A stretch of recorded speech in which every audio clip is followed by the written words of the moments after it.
បាទមុនគឺជាជំងឺមួយប្រភេទដែលតែងតែកើតឡើងនៅលើផ្ទៃមុខរបស់មនុស្សគ្រប់គ្នាដែលមានអាយុចន្លោះពី20ទៅ30ឆ្នាំ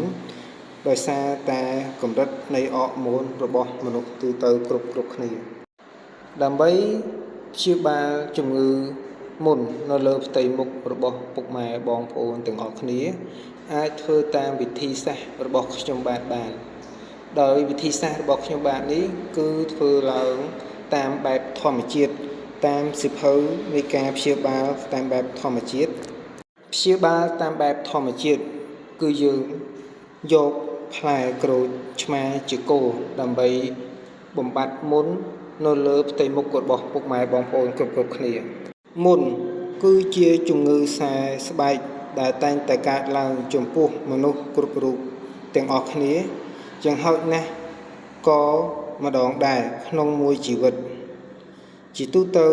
វ័យជំទង់គឺជាវ័យដែលមុនវាយលុកខ្លាំងជាងគេប៉ុន្តែមានអ្នកខ្លះស្ថិតចន្លោះអាយុចាប់ពី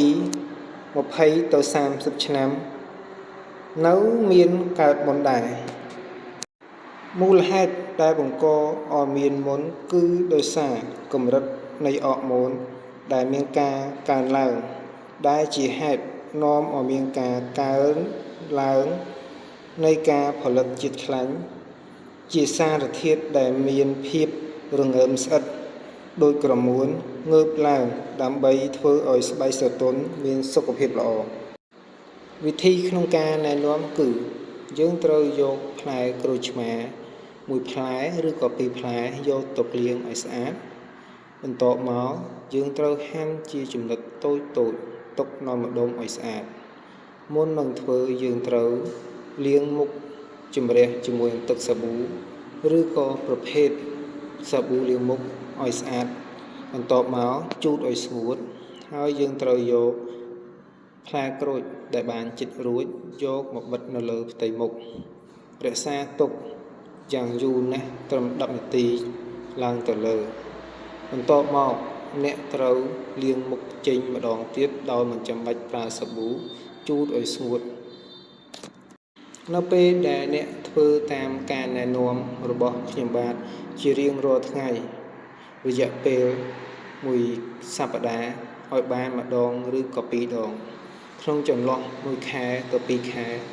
បងប្អូននឹងអាចមើលឃើញថាស្បែកមុខរបស់បងប្អូនបាត់មុននឹងមានភាពទន់ល្វើយដូចយើងប្រើម្សៅដូច្នោះដែរវិធីសាស្ត្រនេះគឺយើងដកស្រង់ចេញពីសៀវភៅធម្មជាតិពុកម៉ែបងប្អូនអាចសាកល្បងក្នុងការណែនាំនេះបានដោយសារផ្លែក្រូចវាមានផ្ទុកទៅដោយវីតាមីនបែបធម្មជាតិដូច្នេះបងប្អូនអាចធ្វើតាមការណែនាំរបស់ខ្ញុំរយៈពេលត្រឹមតែ1ខែឬក៏1ខែកន្លះផ្ទៃមុខរបស់បងប្អូនគឺមានភាពស្អាតខុសពីធម្មតាជាពិសេសគឺតាមបែបធម្មជាតិហើយក៏មិនងាយកើតមុនឡើងវិញដែរ